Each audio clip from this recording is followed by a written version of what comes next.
નરેન્દ્ર મોદી જેવા સત્તા પર આયા તો એમને કામદારોને દબાવવાનું ચાલુ કર્યું.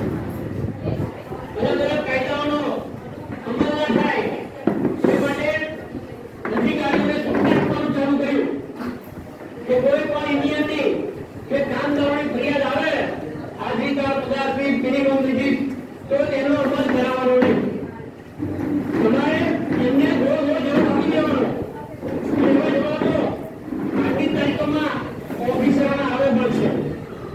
આપણે ફરિયાદ આપી હોય કે આ મિનિમમ લીધી તો અમલ કરતા નથી તો એ આપણને એવો જવાબ આપે કે તમારે લેબર કોર્ટમાં રિકવરી ફાઇલ કરવાની.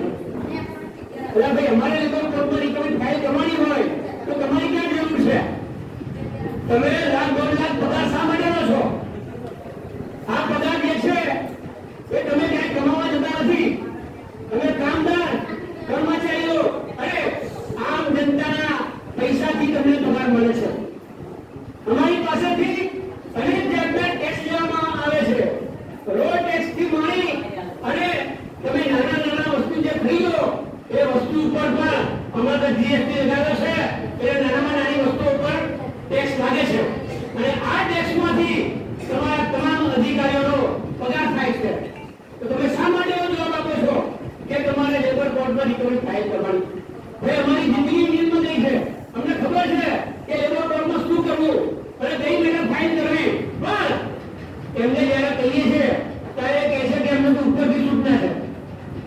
જ્યારે આપણે એમને વાત કરીએ કે તમે આવો જવાબ શા માટે આપો છો તો એ કહે છે કે એમના ઉપર ગાંધીનગરથી શ્રમ મંત્રાલય દ્વારા સૂચના છે કે તમારે આવો ગોળ જવાબ આપવાનો, કોઈનું કામ કરવાનું નહીં, એટલે કોઈ સંગઠિત ના થાય એટલે તમારી સામે આંદોલન કરે. નરેન્દ્ર મોદી ભાજપ સરકારનું આ એક જ કૃત્ય છે કે કોઈ અમારી સામે રમવા જોઈએ.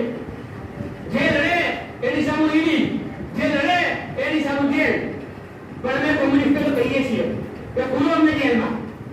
અમારે તો અહીંયા રોટલા ખાવાના છે, ત્યાં રોટલા ખાવાના છે. પણ એ કોઈ કોમ્યુનિસ્ટો નથી પકડતા. કારણ કે કોમ્યુનિસ્ટો ક્યાં ભ્રષ્ટાચારી પકડાતા નથી.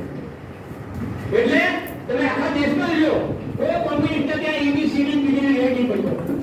કારણ કે એની તાકાત જ નહીં. જો આવું કરવા જાય તો આખા દેશની તાકાત દિલ્હી પર પહોંચી જાય એવું છે. એટલે જો ગભરાતા હોય નરેન્દ્ર મોદી કોઈનાથી તો કોમ્યુનિસ્ટ નથી ગભરાય છે. એ પણ પ્રયત્ન કર્યો 4 લેબર કોડ લાવવાનો. 4 લેબર કોડ પાર્લામેન્ટની ઇલેક્શન પહેલા લાવવાનો છે. પણ આ તમામ 10 ટ્રેડ યુનિયનો જાગ્યા. ટ્રેડ યુનિયનોને પણ એમની સાથે ખેડૂતો પણ જાગ્યા. અને બંનેની કમિટીઓ એક ફેન નક્કી કર્યું કે કંઈ પણ કામદાર વિરોધી પ્રવૃત્તિ કરે કે ખેડૂત વિરોધી પ્રવૃત્તિ કરે તો તેની સામે લડી આવવાનું. આ વાત મોદી સુધી પહોંચી એટલે મોદી ગભરાયા. ખબર પડી કે ખેડૂત તો બહુ ઘણું બધું રહ્યા છે પણ જો અમે કામદારોના કાયદા લગાવીશું તો કામદાર અને કિસાન બંને ભેગા થશે તો મારી હાલત બદલી જશે અને આવનારી ચૂંટણીમાં જીતી રહી શકે. આ એને મોદીજી પૂછી ગઈ કે ગામડામાં શહેરોમાં પણ કામદારો અને ખેડૂતો જાગૃત થશે તો મારી ચૂંટણીમાં વોટિંગ થશે. એટલે ગભરાઈ અને 4 કાયદા જે હતા એ એને રોકી રાખ્યા. એનો અમલ ચૂંટણી પહેલા ના થયો પણ એ પછી પણ એને ધીરે ધીરે પ્રયત્ન ચાલુ કર્યો છે કે આને અમલમાં મૂકીએ. અને હમણાં એપ્રિલમાં પણ મૂકવાનો એમને પ્રયત્ન કર્યો.